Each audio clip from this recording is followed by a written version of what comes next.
중에 가장 핵심적인 예수 그리스도의 생명 또는 그 생명을 받는 그러한 사람들로 인하여 일어나는 일들에 대해서 좀 설명을 하다 보니까 이제 진도가 이렇게 쑥쑥 나가지는 않습니다. 그러나 이거 계속 할 수 없는 일이기 때문에 진도가 좀 더디게 나가더라도 또 이제 이 요한복음에서 그 저자인 사도 요한께서 하시고자 하시는 얘기를 말씀을 이제 확실하게 짚고 또 확실하게 우리가 알고 넘어가야 된다 이런 뜻이 되죠. 우리가 이제 그 요한복음 공부를 많이 하긴 하지만 지금 이 여기서 다루고 있는 이 내용까지 깊이 있게 다뤄지지는 않습니다. 사실은 그 예수님의 생명이 그 영혼에 합일이 되기까지의 그런 내용을 다 다뤄지지를 않고 있는 상황에서 이제 저와 여러분들이 하고 있는 이 요한복음 강의는 거기까지 다루고 있는 거라 가지고 내용이 무겁고 또 중요한 내용이 많고 그렇습니다. 오늘은 이제 이 14장 이제 1절서부터 24절까지 그 예수님께서 만찬석을에서 제자들에게 마지막으로 주시는 그런 교훈이 있거든요. 그 교훈 중에 이제 내용이 이제 나가는 겁니다. 1절에서 4절에 보면 이제 요한복음 14장 1절에서 4절을 다 아시는 말씀이죠. 유명하죠. 너희는 마음에 근심하지 말라. 하나님을 믿으니 또 나를 믿어라. 내 아버지 집에 구할 곳도 많고 그렇지 않으면 너희에게 일렀으리라. 내가 너희를 위하여 초소를 예배하러 가노니 가서 너희를 위하여 초소를 예배하면 내가 다시 와서 너희를 내게로 영접하여 나 있는 곳에 너희도 있게 하리라. 내가 가는 곳에 그 길을 너희가 알리라. 아멘. 그랬습니다. 이 만찬석 분위기는 되게 무겁습니다. 그리고 예수님께서 육신으로 입고 오신 그 이 땅의 사역, 생애와 사역의 마지막 장소라고 할 수 있죠. 그래서 굉장히 무겁고 또 마지막으로 제자들에게 가르침을 주셔야 되기 때문에 굉장히 무겁다 이래 볼 수가 있습니다. 주님께서 이제 첫 마디 마음에 근심하지 말라 그랬습니다. 이 마음의 근심,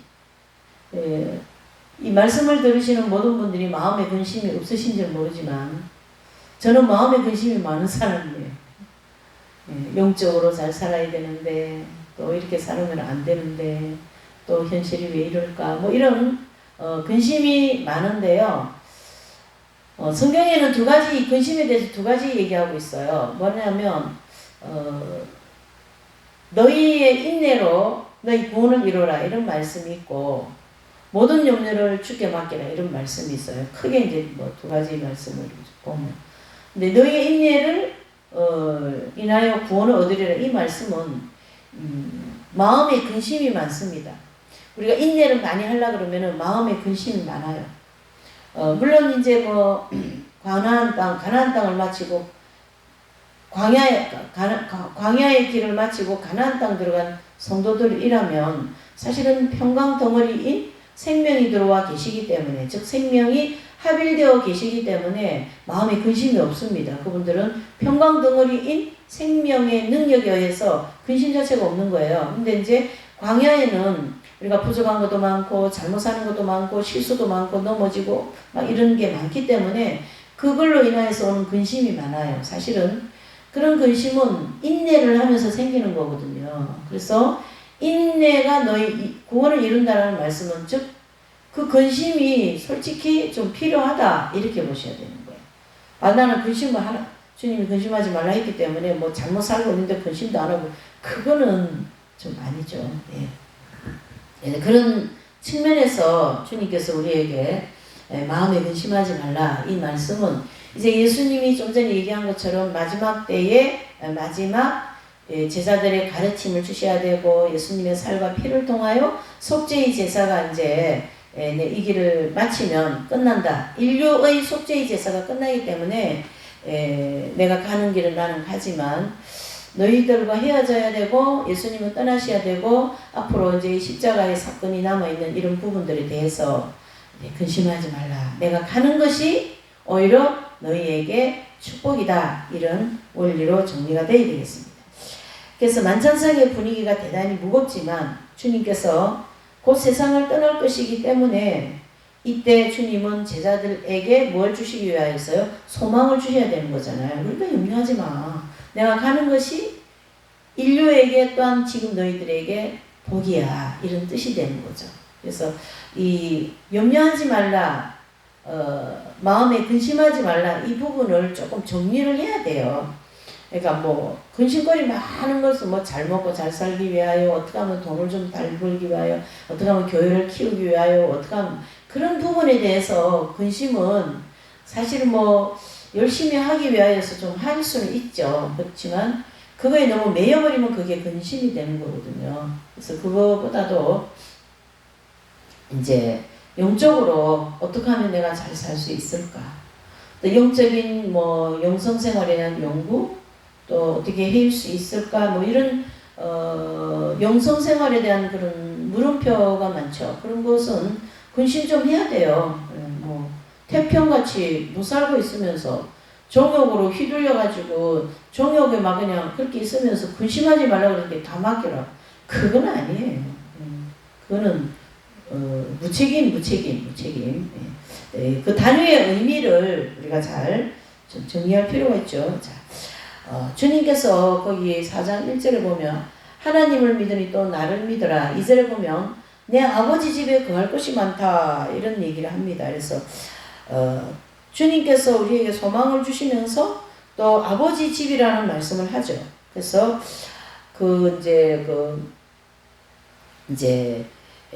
하늘의 처소를 얘기하죠. 그래서 3절에 보면 너희를 위하여 처소를 예비한다. 그런 얘기입니다. 처소를 예비하면 다시 내가 와서 너희를 영접하여 나 있는 곳에 너희도 함께 있게 하겠다. 이런 말씀이시지 않습니까? 그래서 여기서 얘기하시는 이 하늘의 처소는 하늘나라의 즉 삼층천국을 가르쳐 얘기합니다. 삼층천국.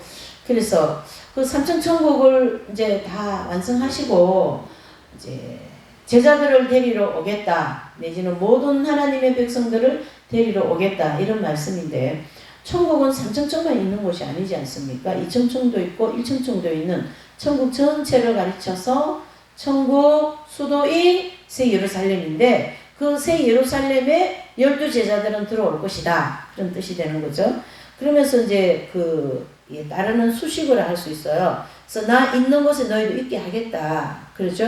그래서 새 예루살렘에서 영생할 수 있는 그런 이제 말씀을 하시면서 제자들은 하늘나라의 이제 12지파의 지파장으로서 내가 너희를 세우겠다. 그렇죠? 그래서 새 예루살렘 성에 들어가되 거기서 지파장으로서 베드로 지파, 충성 지파, 사도 요한은 사랑 지파 이런 형태로 이제 그 열매에 따르는 지파장으로 세워서 2층, 3층천, 2층천, 1층천으로 이렇게 축축축 이제 구조가 되어지는 거거든요.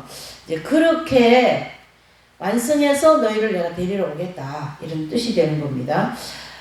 그래서 내가 가는 길을, 가는 그 길을 너희가 안다. 했어요. 그래서 그 안다라는 것은 주님께서 천국에 이르는 길을 제자들이 알게 될 것이라는 말씀이고 또 구원의 길을 제자들에게 알게 해주겠다. 그래서 이제 내가 가는 길을 너희가 안다라는 것은 요 말씀은 조금 우리가 그 범위를 조금 좁혀야 돼요. 12제자들이 안다라는 거예요. 뭐냐면 12제자들은 예수님의 구원의 파톤을 받아서 세상의 구원의 문을 열어야 되는 그런 다른 말로 하면은 교회 시대를 열어야 되는 사명을 주시기 때문에 예수님의 가시는 길을 제자들이 안다 이런 뜻이죠. 그래서 주님께서 걸어가신 길을 제자들도 그대로 걸어가시면서 인류에게 복음을 전하여서 저와 여러분들에게도 예수님이 걸어가신 그 천국에 이르는 길을 알게 해주시겠다. 그런 뜻이죠. 그래서 우리가 계시록 1장에 보면 1장 1절과 쭉 이제 내용을 보면 그 계시가 이제 주어지는 순서가 이렇게 되어 있어요. 그래서 계시가 주어지는 순서를 보면 하나님 아버지께서 예수님에게 천사들에게, 천사들은 이 땅에 있는 모든 하나님의 종들에게, 또 그 종들은 모든 하나님의 백성들에게 이제 그 요한계시록의 말씀을 전달하는 그 계시 전달 과정이 있는 것처럼 예수님께서도 이 교회 시대에 복음을 전해서 천국 백성을 만들어야 되는 이 과정에 대해서 이제 예수님께서 이제 12제자에게 복음이 전파되죠. 그러면 그 복음 전파, 12제자는 복음 전파를 통하여 교회 시대를 열고, 그 다음에 사도 바울이라고 하는 이러한 사명자를 통하여 전 세계 이방인에게까지 복음을 전하시겠다는 이 하나님의 복음 전하시는 순서를 조금 정리를 해볼 수가 있습니다. 그래서 우리도 이제 예수님이 걸어가신 길, 그 다음에 12제자들이 걸어가신 길, 저와 여러분들이 걸어가는 이 모든 길을 이제 주님께서 알게 해주시겠다. 그 첫 번째 알게 되는 분들이 12제자이다. 이렇게 볼 수가 있는 거죠. 자, 5절에서 7절에 보면은요, 도마가 가로되 주여 어디로 가시는지 우리가 알지 못하거늘 그 길을 어찌 알겠사옵나이까. 예수께서 가라더니 내가 곧 길이요 진리요 생명이니 나로 말미암지 않고는 아버지께로 올 자가 없다. 너희가 나를 알았다면 내 아버지도 알았으리라. 이제부터 너희가 그를 알았고 또 보았느니라 그랬습니다. 자, 이 5절 7절에는 이제 도마가 예수님께 이제 질문, 즉 물어보시는 그런 장면인데요. 그 질문을 딱 받으시고 주님이 가장 핵심적인 예수님 자체를 이제 이렇게 설명하시죠. 그게 바로 나는 길이다. 나는 진리다. 나는 뭐예요? 생명이다. 길이요 진리요 생명이라는 말씀을 이때 하시는 거예요. 그래서 길이 되시는 예수님을 따라가야 되고 또 진리 되시는 예수님의 길을 쭉 가다가 보면은 생명을 얻게 된다. 그런 뜻이죠. 그러니까 반드시 이게 순서가 있어요. 생명을 먼저 얻고 길을 가는 것이 아니고 또 진리를 먼저 받고 길을 가는 것이 아니라 반드시 그 길을 갈 때에 진리를 만나게 되고 또 그 진리를 만났을 때에 생명을 얻게 되는 이런 순서가 있어요. 그래서 이제 우리가 이 세소만 교회는 요한계시록 공부를 많이 하는 교회 중에 하나인데요. 우리가 계시록 공부를 이렇게 하다가 보면 계시록에서 굉장히 중요하게 여기는 게 순서입니다. 계시를 이 땅의 모든 사람들에게 보내주시는 순서도 중요하고 또 모든 사건들이 일어나는 순서도 굉장히 중요해요. 근데 그 순서를 잘 이렇게 순서별로 맞추지를 못하기 때문에 계시록이 굉장히 해석이 혼선이 오고 또 쉽게 얘기해서 세계 3차 전쟁과 앞으로 4차 전쟁이 2번 남았거든요. 그래서 인류의 전쟁이 4번이에요. 그래서 1차 대전, 2차 대전, 그 다음에 앞으로 올 3차 대전, 그 다음에 마지막으로 올 4차 대전이 아마겟돈 전쟁이거든요. 그래서 이 1차, 2차, 3차, 4차라고 하는 이 순서가 굉장히 중요하다는 얘기죠. 근데 이제 안타까운 사실은 그 전쟁이 순서가 자꾸 바뀌는 거예요. 그래서 4차 전쟁이 3차 전쟁이 올 때가 있고 오는 것으로 해석하는 데가 있고 3차 전쟁이 4차 전쟁으로 또 해석하는 이렇게 순서가 자꾸 이 뒤에 바뀌어지다 보니까 계시록 해석이 자꾸 뒤죽박죽 내지는 맞지가 않아요. 그렇게 해석하면 안 되게 되어 있어요.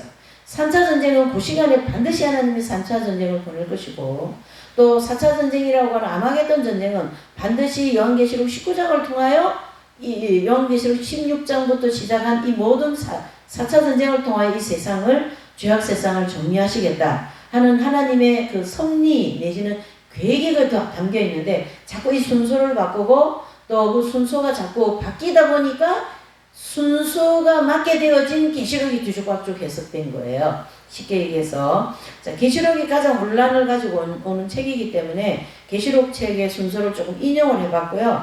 마찬가지로 길이요 진리요 생명인 이 내용도 순서가 바뀌어버리면 안 되는 거예요.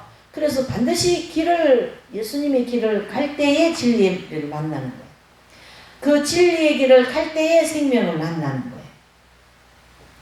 그래서 이 본절을 표현하신 말씀은 길이는 구원의 길을 말씀하시는 것이고, 또 진리는 천국에 이르는 진리를 가르치게 합니다. 영원히 변치 않는 하나님의 말씀을 일컫는 것이고요. 천국에 들어가는 모든 백성들은 사실은 그 생명을 얻었기에 천국에 들어가는 것이거든요. 그래서 결국은 이 세 단어는 길을 가는 것이 예수님의 길이고, 진리를 따르는 것이 예수님을 따르는 것이고, 또 생명을 얻는 것이 예수님의 생명을 얻는 것이기 때문에 결국 천국에 올인할 수 있다. 이렇게 볼 수가 5절 7절은 볼 수 있고요.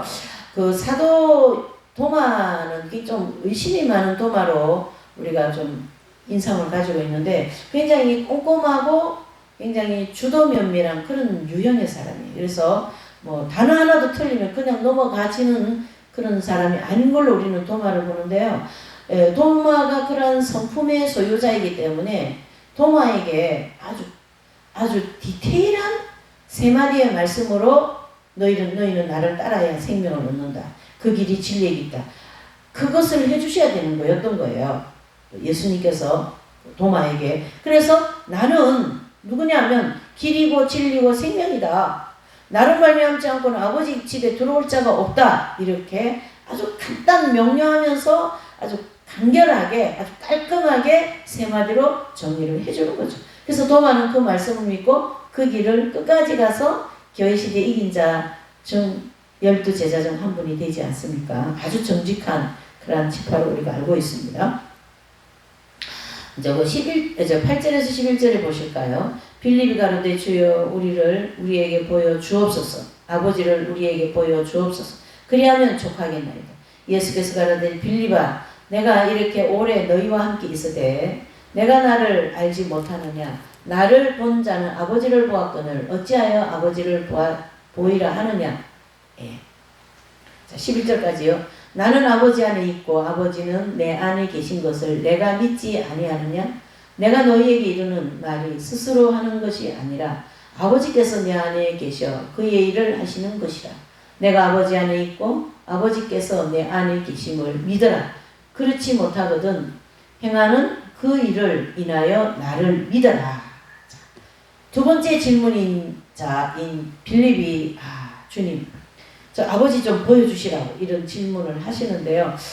참 이제 조금 있으면 이제 제자들이 예수님 십자가 사건 끝나고 부활 사건 일어나면요, 얼마 안 있어서 이긴 자가 될 지경인데 아직 이 질문을 하고 있어요. 그래서 어떨 때 보면 이게 정말 질문이 이게 맞는 질문이에요. 이렇게 볼 생각할 정도로 그런 거죠. 왜냐하면 영적 성장적인 입장에서 볼 때 이미 이 제자들은 3차 인간 들어가기 직전에 아주 성장이 많이 되어진 그러한 단계에 있는 사도들입니다. 그런데 아직 아버지를 보여달라. 예수님을 그렇게 오랫동안 3년 동안 보고 식사도 같이 하고 동고동락하고 예수님에게 직접 레슨을 받고 교훈을 받으시고 말씀도 많이 들었는데 아직까지 뭡니까? 아버지 보여주시옵소서. 이렇게 빌립의 이제 물음에 예수님이 답을 하시는 거죠. 그래서 예수님의 답이 어떠십니까? 예수께서 가르되 빌립아 내가 이렇게 너희와 함께 오래 있었는데 아직도 나를 모르느냐. 나가 누굽니까? 예수님이 누구십니까? 바로 하나님 아버지지 않습니까? 그래서 나를 보면은 아버지를 본 것이다. 그러니까 결국은 하나님의 형상은 사람의 형상이라는 거예요. 사람의 형상이 피조물 중에서 가장 아름다운 피조물인 거예요. 그래서 하나님의 형상대로 우리를 지었다고 했지 않습니까? 그러니까 우리가 어때요? 가장 아름다운 피조물, 가장 멋진 피조물이다. 이렇게 볼 수가 있습니다. 사람이 얼마나 아름답습니까? 사실은 이 죄와 정욕이 부패하고 타락하지 않았으면 사람은 참 아름다운 게 사람이에요. 그런데 그것이 타락을 하고 악의 세력이 인간 속에 들어와 있기 때문에 그 죄의 악성이 들어와 있기 때문에 사람이 악으로 바뀌어버리면 악마가 되는 것이고 사람이 선으로 바뀌어버리면 선한 천사와 같이 된다. 이래 볼 수가 있죠. 그러니까 두 두 얼굴을 언제나 가지고 있어요. 두 얼굴을. 참 그게 불행한 거고 슬픈 사실이에요. 어찌 보면. 그러나 성령께서 저와 여러분들과 함께 하시고 그 예수님이 우리와 함께 하시기 때문에 우리는 늘 아름답게 살 수 있고 아름답게 보일 수 있어요. 지금 제가 얘기하는 이 아름다움은 무슨 뭐 사람들이 막 인위적으로 막 뭐 화장품을 많이 발라가지고 막 꾸미고 뭐 옷을 화려하게 입어가지고 꾸미고 그러한 아름다움이 아니죠. 여기서 얘기하고 있는 아름다움은 예수님의 성품으로 아름답게 꾸며진 그런 얼굴, 모습, 인격 그게 다 아름다움이죠. 저는 저 같은 사람은 조금 이렇게 뭐 제가 저를 평가하기는 좀 안타깝긴 하지만요. 성령 자체가 이 아주 인격적이고 그런 어떤 성인들과 같은 모든 사람이 다 좋아하는 형이긴 한데요. 저는 그런 쪽이 더 특별히 이게 프로테지가 많은 것 같아요. 그래서 어떤 뭐 세상에 있는 분들이라 할지라도 그렇게 아름답게 선한 인격으로 살아가신 분들이 굉장히 저는 좋은 마음이 많은 사람이에요. 그런데 마음이 훅 빼앗겨버립니다.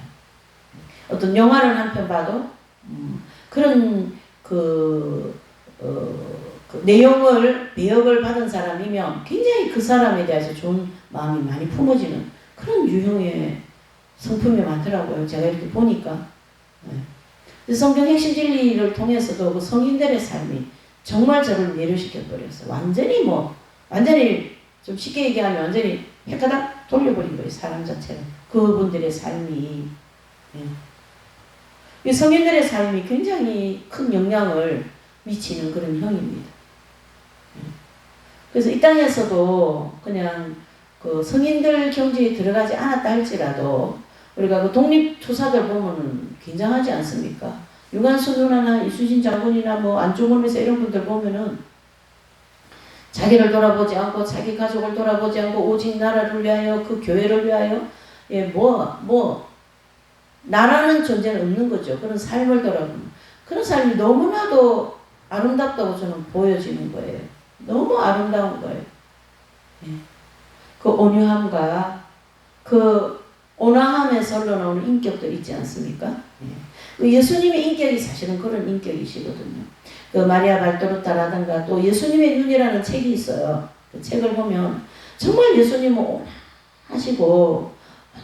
하시고 정말 그 사람의 마음을 그 사람들을 막 큰 소리 치고 막 이렇게 막 크게 막 뭔가를 강력하게 말해야지 사람 마음을 얻는다. 뭐 이렇게 뭐 어떤 내용이 전달된다. 이렇게 생각하시는데 그렇지 않습니다. 예수님은요. 엄청나게 지구를 변화시킬 수 있는 그 말씀도 엄청나게 온유하고 온화하시고 안에 온화와 온유와 이런 게 흘러 넘치는 그러한 것을 통하여 사람에게 사랑을 느끼게 돼. 그렇게 하시는 거예요. 사랑을 느끼게 하시는 거예요. 제가 너무 그런 걸 좋아하는 그런 마음이 있는 것 같아요. 그래서 이상하다 이런 생각이 들 정도로 그렇습니다. 근데 저는 약간 성품이 반대적으로 좀 이렇게 성격이 좀 빠르고 행동이 빠르고 좀 그런 형이거든요. 추진력이 엄청 빠르고 그래요. 근데 이제 지금은 그런 부분 때문에 연단을 많이 받아가지고 별로 빠르지도 않고 느리지도 않고 그냥 뭐가 뭔지 잘 모를 때가 있어요. 어떤 때는 이거 가는 건지 오는 건지 잘 모르겠어요. 너무 추진력이 빠르다 보니 예수님보다 먼저 가는 경향도 많고 그래서 자충우돌하면서 그런 과정을 통해서 참 길고 긴 시간 한 35년을 지금까지 하나님이 연단을 시키셨는데 어쨌든 그 온화하신 예수님을 얘기하다가 여기까지 오게 됐는데요. 구약에 보면 하나님께서 출애굽기 모세의 성품을 그렇게 표현합니다. 지면에서 가장 온유한 자 모세. 하나님께서 그 강력한 그 카리스마를 가지고 있는 모세를 광야에 미디안 광야를 통하여 엄청나게 연단을 시켜서 모세의 온유가 지면을 덮는다. 그래서 얼마나 온유하게 성화가 되었으면 멋지지 않습니까? 그런 것이 아름다운 거죠. 그런 아름다움을 가르쳐 얘기한다는 뜻이죠. 이제 빌립 사도도 이렇게 이제 예수님과 함께 동행하면서 마지막으로 예수님께 이제 다시금 이제 가르침을 받는 거죠. 빌립아, 나를 그렇게 오래 보고도 난 모르겠니? 나를 보면 하나님 본 걸로 생각해. 그러면 예수님이 어떤 모습입니까? 예수님은 사람의 모습이지 않습니까? 예수님의 그 모습이 하나님의 모습이라면 예수님은 얼마나 온유하시고 얼마나 인내하시고 얼마나 사랑이 많으시고 그러한 예수님으로 우리가 느껴져야 되겠죠. 목소리 하나에도 온유와 또 포악이 있습니다. 얼굴 표정에도 온유와 포악성이 있습니다. 그러한 예수님의 온유함으로 변해진 그 형상이 아름답다. 그 얘기를 하는 거죠. 그래서 주님을 본 자는 하나님을 본 자이다. 그 이유는 주님 안에 하나님이 계시기 때문이다. 그러니까 하나님과 예수님과 성령님은 삼위일체이지 않습니까? 한 분이라는 거예요. 여기서 비껴나면 큰일 나는 거예요. 기독교의 핵심 진리라고 하는 삼위일체의 교리. 그 진리가 성립이 되는 거죠. 그럼에도 주님을 믿지 못하겠거든 주님이 행하시는 일을 보면 되지 않냐. 그래서 예수님의 그 온화하시고 그 온유하심 그것으로요 빌립을 차근차근 가르치는 거예요. 여러분 큰 소리 한마디 하시지 않아. 예수님의 제자들과 다니면서 제자들은 막 삐죽거리고 막 그냥 자리가도 막 싸우지 않습니까? 내가 이 자리에 앉아야 되고 너는 저 자리고 막 내 자리라고 그러고 막 싸우지 않습니까? 거기에다 대는 예수님 야 너희들 뭐야 이래 하지 않으시고 그 온유하신 말씀으로 그 제자들의 영혼에 있는 그 어둠을 확 깨우고 걷어내시는 그런 온유함 그게 정말 아름다운 거죠. 하나님의 뜻은 우리 인간들을 그렇게 만드시겠다. 그게 하나님 뜻입니다.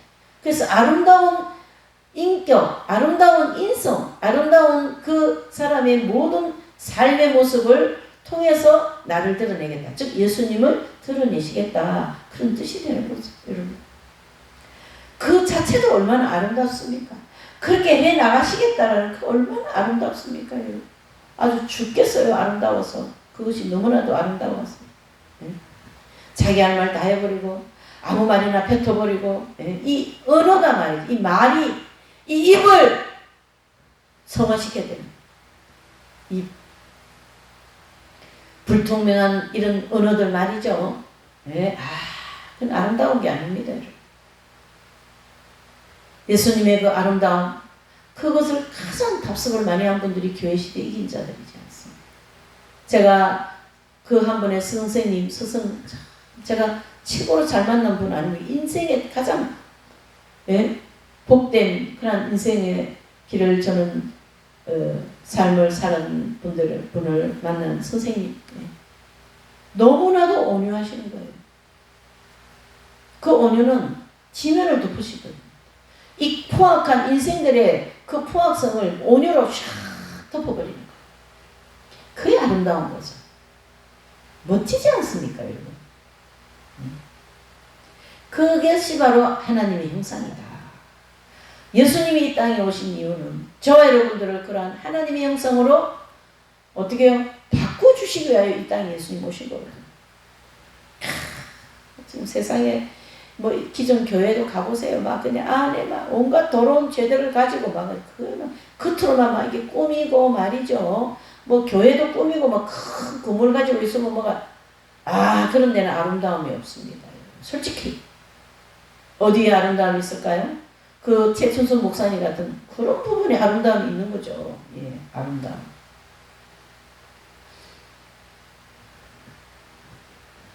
예수님이 행하신 일을 우리는 보고 그 예수님의 온유하심, 죄인 그 음행한 여인을 끌고 와서 막 돌로 치려고 막 그 혈기방장해가지고 다들 막 씩씩하고 그 자체는 다 지옥이죠, 지옥. 예? 근데 거기다 대놓고 예수님은 죄 없는 자가 돌로 쳐라. 이 엄청난 온유가 그 혈기방장한 모든 사람들의 그 악을 싹 제압해버립니다. 인간의 생각하는 거와 하나님의 생각하는 것은 이렇게 다릅니다. 인간은 막 큰 소리로 막 너 잘못했어, 너 그럼 되냐, 막 이렇게 옳고 그름을 얘기해야 되고 막 참 그렇게 되는 게 서로 생각하는데 예수님은 그렇지 않습니다. 그 온유하면은 용서가 있고 사랑이 있고 그 여인을 지켜주고자 하시는 주님의 그 놀라운 사랑. 너희들 똑같은 죄인이지 않냐? 너도 다른 데 가서 그 죄 짓지 않니? 그 아마 그때 그 모여 있는 사람이 다 내가 음행하지 한짓 안 한 사람 아마 없을걸요. 쉽게 얘기해서. 근데 남 음행한 거 가지고 막 돌로 치려고 막 이러고 서 있는 그 모습은 예수님은 안가 것을 다 보고 계시기 때문에 죄 없는 자가 돌로 쳐라 이렇게 된 거거든요. 아름다움을 얘기하기 위해서 얘기가 거기까지 갔는데 하나님은 형상이 예수님의 형상이라면 예수님 안에 하나님이 계신다면 하나님은 인간을 하나님의 형상으로 빚었다 그랬습니다. 그러면 하나님의 형상으로 빚은 저와 여러분들의 형상이 하나님의 형상이라면 예수님을 보면 알게 되고 예수님의 행하신 일을 보면은 하나님을 본 것으로 인정해라 이래 되는 거죠. 그러니까 우리는 예수님을 보고 그분을 가장 많이 닮은 계시된 이긴자들을 보면 그 길을 따라가면 그 길은 보장된 길이다. 이렇게 정리를 해볼 수가 있는 거죠.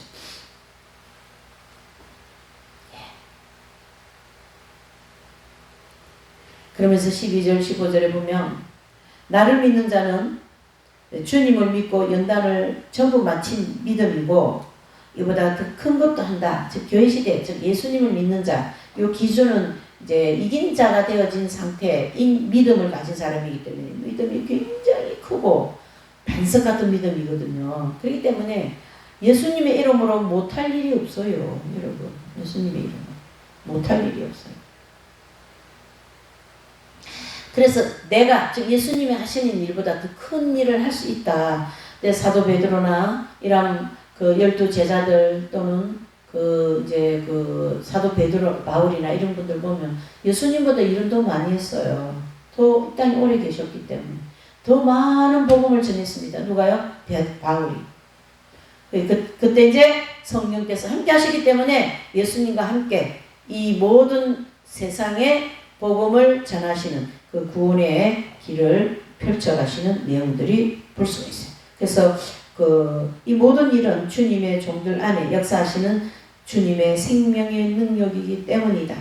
이는 내 아버지께로 감이라. 그래서 앞에서 이제 말씀하신 것처럼 사역의 확대는 주님께서 부활 승천하시고 성령님을 통하여 예비하신 그 제자들을 통하여 예수님의 사역이 확 폭발적으로 이제 디아스포라 같이 폭발되어 버리죠. 그래서 그 복음의 폭발, 그 복음의 다이아마이트나 같은 그러한 이제 폭발 확 퍼지지 않습니까? 근데요, 참 신기한 게요, 그 폭발적인 복음이 폭발적으로 이루어지는 그때 그 자리에 연단이 불이 막 던져지는 거예요. 연단의 불이 막 던져지는 거예요. 그것은 바로 뭐냐면 예루살렘이 막 엄청난 핍박이 이루어지거든요. 그런 엄청난 핍박이라고 하는 연단을 통하여 복음이 폭발적으로 확산되어 버립니다. 그래서 그 예루살렘에서 예배하고 기도하고 말씀 듣던 그 모든 성도들이 흩어져서 막 각 중동 지역 전 지역에 이제 퍼지면서 사도 바울을 통하여 이방인의 전도자까지 이루어지도록 하나님께서 그렇게 디아스포라의 역사를 통하여 지금 저와 여러분들에게까지 복음이 전파되었다. 이렇게 볼 수가 있습니다. 이것은 하나님의 복음 사역의 이제 확장 이렇게 볼 수가 있는 거죠. 주의 이름으로 무엇이든지 구하면 시행한다. 즉 이긴 자들의 기도는 전부 들어주시겠다는 얘기예요. 그래서 이긴 자들은 다른 말로 하면 성인들 또 의인들 이렇게 볼 수가 있는데 오전에 설교한 그 구약의 이긴 자라고 할 수 있는 욥 이런 분들이 이제 결국 그 마지막 연단을 받고 그리스도의 생명이 합일되는 그 표적이 전에는 내가 하나님을 귀로만 들었는데 그 연단이 끝나고 난 이후에는 하나님을 눈으로 보는 것 같다. 즉 그 하나님의 생명이 욥의 영의 지성소에 합일되어진 것을 욥은 그렇게 표현한 거거든요. 그래서 이 이긴 자들이 하시는 모든 일은 백발백중은 다 되는 거예요. 그래서 그 이긴 자들에게 하나님이 주시는 능력은 우리가 감지하기가 어렵습니다. 엄청난 능력을 주신 거거든요. 그래서 이 땅에서도 그 강력한 능력이 막 일어나고요. 또 그 능력이 천국에 가서까지 하나님께서 계시되 이긴 자들 그 신부들에게 주시는 유업을 통하여 이 땅의 모든 하나님의 복음 사업이 이루어지게 하시겠다 이래 볼 수 있는 거죠. 절대 천국에서 일어나는 일과 이 땅에서 일어나는 일을 따로 생각하면 안 돼요. 그래서 이 땅에서 일어나는 모든 일은 천국에서 먼저 이 땅에 역사하기 때문에 이 땅에서 일어나는 일 아니겠습니까? 그리고 천국의 발전에 대하여서도 이 땅의 모든 발전이 먼저 되고 난 다음에 천국의 발전이 되는 거예요. 왜 그러냐면 우리가 이 발전되어진 문화에서 살다가 천국에 갔기 때문에 그 문화에 이 모든 의식이 지금 쳐져 있어요.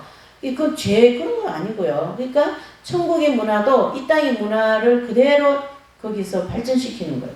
그래서 뭐 고속도로 길이라면 고속도로가 쭉 나 있다고 할 수 있고 또 뭐 비행기 같은 뭐 접시 비행기 더 좋은 게 막 천국에 쫙 있고 말이죠. 집도 말이죠. 건축 양식이 너무 아름답게 그렇게 지어져 있는 그런 천국을 우리가 볼 수가 있습니다.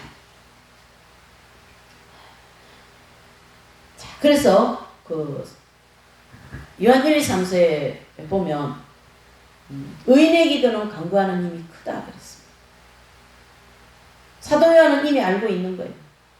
자신이 이긴 자가 되어 있고 또 생명이 들어와 있기 때문에 무엇이든지 하면 다 된다라는 걸 이분은 믿고 있는 거예요. 무슨 뭐 정욕적으로 하고 그렇게 하는 것을 믿고 있는 게 아니라 하나님의 일을 무엇이든지 시행하면 다 이루어진다 이런 뜻입니다. 그래서 죽은 자도 살리고 안전병이도 일으키고 그 엄청난 그 사도 요한은 마지막 이 땅에 생존해 있는 요한 제자로서 우리가 이제 전설적으로 보면은 로마 군인들이 막 요한을 잡아가가지고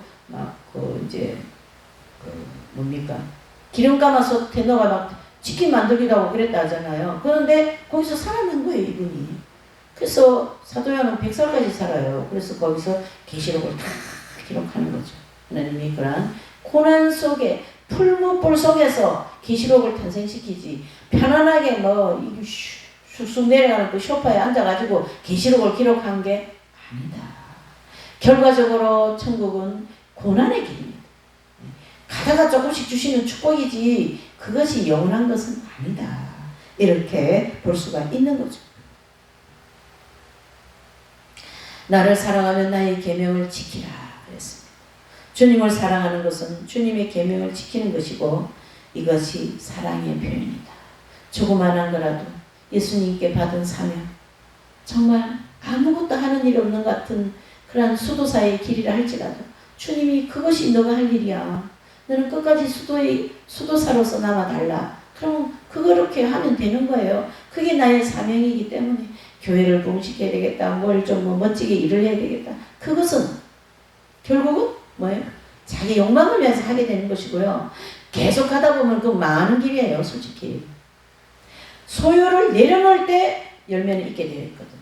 소유를 끌고 앉아 있으면 열매는 있지 않습니다. 이해되시죠? 이와 같이 하나님께서 저와 여러분들을 익은 열매 만들기 위하여서 이와 같은 놀라운 그 계명을 지켜라 그런 말씀을 하고 있습니다. 16절에서 17절에 보면 내가 아버지께 구하겠으니 그가 또 다른 보혜사를 너희에게 주사 영원토록 너희와 함께 있게 하시리니 저는 진리의 영이라 세상은 능히 저를 받지 못하나니 이는 저를 보지도 못하고 알지도 못함이라. 그러나 너희는 저를 아나니 저는 너희와 함께 거하심이요 또 너희 속에 계시겠음이라 그랬습니다. 자, 이 본문의 말씀은 보혜사, 그러니까 예수님 대신으로 보내주시는 분을 보혜사, 성령, 영이라는 거예요. 그래서 영을 보내셔서 저와 여러분들에게 함께 하셔서 영으로 우리를 인도하시겠다는 얘기죠. 그래서 영을 통하여 우리에게 모든 것을 가르쳐 주시고 이 길을 가게 하시고 그 아름다운 영적인 성화의 길을 가게 하시겠다, 그런 뜻입니다. 오늘 제가 이 요한복음 강해를 하면서 한마디 단어에 제가 딱 걸려 있어요. 그 아름다움. 그 아름다움은 이제 예수님의 인격에서 나오고 예수님의 그 온유에서 나오고 그 안에 예수님의 사랑을 느낄 수 있다. 고민이 하나 생기기 시작했습니다. 어떻게 하면 그렇게 온유하게 할 수 있을까?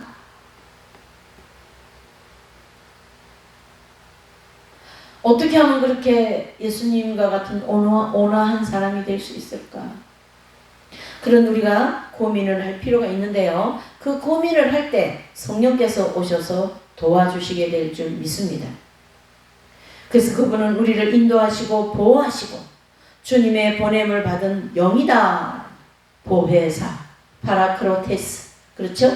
그래서 파라클로테스라는 이 단어는 보호하다, 지켜주다, 이런 보호하는 그런 여러 가지의 단어를 의미하고 있죠.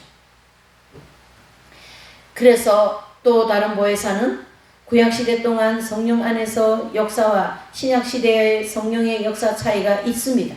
그러므로 다른 보혜사라고 한 것이고 또 교회시대 동안 성령의 역할은 성도들에게 죄의 용서함을 주시는 은총을 공급하시는 일을 하십니다. 그래서 영원토록 너희와 함께 있겠다. 이긴 자들의 영속이 합일된 이 성령께서 그 베드로를 통하여 하나님 나라를 보여주고 베드로를 통하여 예수님을 보여주고 베드로를 통하여 성령의 인도가 뭐라는 걸 보여주시는 그러한 일을 하시겠다. 바로 그분이 진리의 영이다. 그래서 진리 자체이신 주님은 구체적으로 증거하시기에 진리의 영이다 그랬습니다. 저와 여러분들이 성경을 한 장 읽을 때도 말씀을 한 구절 볼 때도 아침에 몇 장을 통하여 큐티를 할 때도 렉시오 디비나라고 하는 그 거룩한 독서를 할 때도 하나님께서 저와 여러분들을 그냥 두지 아니하시고 언제나 성령께서 함께 하셔서 우리에게 그 말씀 한마디에도 깨닫게 하시고 복을 주마는 그 말씀도 기쁨을 가지게 하시고 연단이 이렇게 귀한 것이구나 하는 게 기쁨을 가지게 하시고 깨닫게 해주시는 분이 누구시어요? 성령님이시다. 그래서 언제나 함께 하신다는 거죠. 세상, 즉 주님을 알지 못하는 불신의 사람과 아직 죄악과 정욕에 치배를 당하는 사람들은 총괄하여 세상이라고 합니다. 저도 세상에 속한 사람이에요. 조금 이렇게 가고 있는 중이지 합일이 되어지지 않는 사람은 아직 다 세상에 있습니다. 바로 광야에 있다. 영적인 광야에 있다. 이런 뜻이 되죠.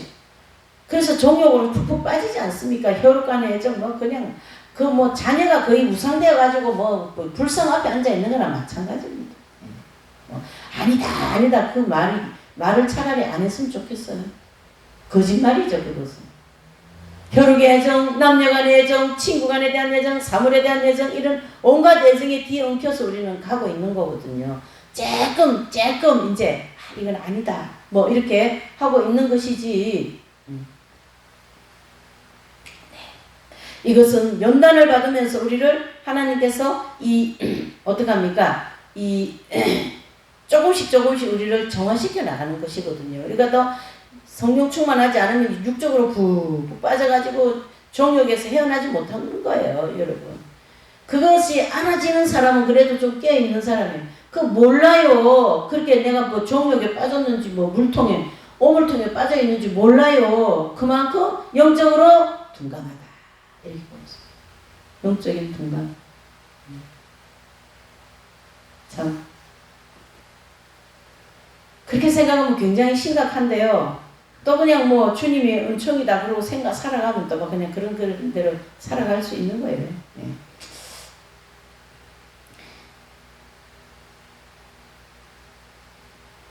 고아와 같이 두지 않겠다.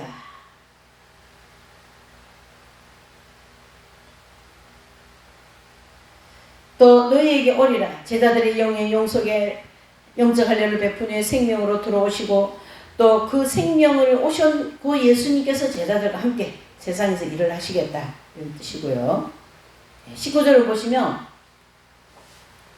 조금 있으면 세상은 다시 나를 보지 못할 터이르되 너희는 나를 버리니 이는 내가 살았고 너희도 살겠음이라. 조금 있으면 이제 주님께서 이제 세상을 떠나실 것을 말씀하시고 또 다시 너희를 본다라는 것은 이긴 자들의 경지에 이제 제자들이 들어와서 생명이 오셨기 때문에 예수님을 보는 거예요. 이제 욥이 눈으로 하나님을 본다 그랬지 않습니까? 그 전에 이 연단을 받기 전에는 이렇게 수건으로 이렇게 하나님을 봤거든요. 수건이 귀로만 들었거든요. 수건이 아니고. 근데 이제 그 연단이 끝나고 난 다음에 욥이 어떻게 해요? 하나님을 눈으로 본다. 즉 생명이 돌아오셨다. 그것을 말씀해주고 있는 것이죠. 그와 같이 제자들에게도 예수님이 이제 조금 이제 며칠 있으면 이제 십자가에 죽으시고 이제 3일 만에 살아나시고 그 다음에 이제 40일 동안 이 땅에 계시면서 예수님 살아나신 걸 확인시켜 주시고 승천하신 이후에 성령이 오시지 않습니까? 그 성령이 베드로의 영에 합일이 되었다. 이 영에 합일되어진 이 진리가 나오지 않으면 이 요한복음 절대 풀리지 않게 되어 있어요. 오늘 24장 절대 풀리지 않게 되어 있어요. 그냥 보편적으로 광야에 있는 성도들에게 적용되는 말씀으로밖에 정리가 안 됩니다. 하지만 이긴 자들에게 주어지는 이 생명의 합일에 대한 진리가 요한복음 14장에도 계속 접목이 되고 있다. 이렇게 볼 수가 있는 거죠. 그래서 너희는 나를 보리라. 내가 살았고 너희도 살겠음이라. 모든 뭐예요? 주님은 육체의 몸을 입고 살아계신 분이 아니고 영으로 지금도 살아계시고 이긴 자들의 영 안에 내주합일되어진 되어져 계신다. 그래서 마태복음 20장, 28장, 20절을 한번 보실까요? 마태복음 20장 20절. 그때 세베대의 아들 어미가 그 아들을 데리고 예수께 와서 절하여 무엇을 구하니? 예수께서 가라사대 무엇을 원하는 가로되 이 나의 두 아들을 주의 나라에 28장이죠. 28장 어쩐지 이상했어요. 28장 20절이에요. 네, 자 드디어 내가 너희 안에 분부한 모든 것을 가르쳐 지키게 하라. 볼지어다 내가 세상 끝날까지 너희와 항상 함께 있겠다. 이것은 영적으로 항상 12 제자들과 함께 계시는 합일되어진 상태를 가르쳐 얘기합니다. 네. 그래서 20절에서 22절에 보면 이제 요한복음 14절 20절 22절에 보면 이제 그날에는 내가 아버지 안에 너희가 내 안에 내가 너희 안에 있는 것을 너희가 알리라.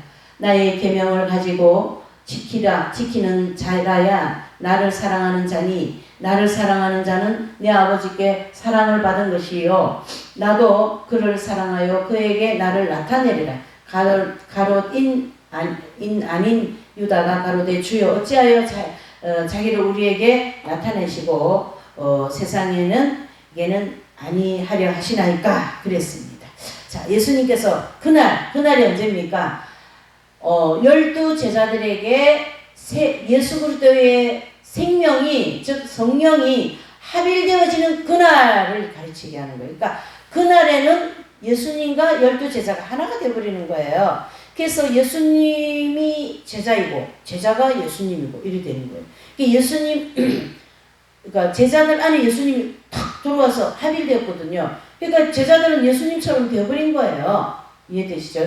그것을 그날에는 즉 성령 강림 때 이 사건이 일어나는데 그때가 바로 사도행전 1장이 얘기하는 이제 그 마가야 다락방에서 120명이 모여서 기도회를 하지 않습니까? 그때 성령의 불이 확 내려오지 않아요? 그 성령의 불이 120문도 중에 12 제자들에게만 가룟유다 빼고 11 제자들에게만 합일이 되고 나머지 120명에는 성령 충만이다. 그래서 11 제자는 성령 세례, 그 다음에 나머지 120명에는 성령 충만, 이렇게 그 부분을 정리하셔야 됩니다. 그러면서 하나가 되는 그러한 이제 역사가 일어날 것이다라는 것을 이제 24절까지 이제 말씀을 해주고 계십니다. 그래서 이 요한복음 오늘 이제 이 14장의 말씀 또한 이제 예수님이 가시고 난 다음에 제자들에게 주시고자 하시는 그것은 바로 그 핵심은 바로 생명을 제자들의 영의 지성소에 합일이 되어서 너희와 함께 내가 세상 끝날까지 있겠다. 그런 말씀으로 이제 마태복음 28장 20절에 말씀해주고 있는 말씀이 이렇게 이루어진다는 거예요. 그래서 이제 이 요한복음엔 결과적으로 보면 계속 말하지만 요한복음에서 얘기하는 이 생명은 합일이 되는 부분을 계속 다루고 있다. 그래서 합일이라는 진리가 나오지 않으면 요한복음의 본질적인 게 풀어지지 않는다. 이렇게 볼 수가 있습니다. 그래서 오늘도 14장 1절에서 4절까지의 모든 내용은 제자들에게 이 생명을 합일되게 하셔서 결국은 세상에 복음을 전파하게 하시겠다는 이 순서를 잘 보아야 됩니다. 그래서 예수님, 그 다음에 성령 강림, 그 다음에 12제자, 그 다음에 사도 바울, 이런 형태로 온 세상에 복음이 전파되는, 그래서 천국을 이루어가시는 이런 하나님의 놀라운 깊은 섭리가 요한복음 14장 1절에서 24절까지의 말씀으로 우리가 정리를 해볼 수가 있습니다. 오늘은 여기까지 하시겠습니다. 기도할게요. 하나님 아버지,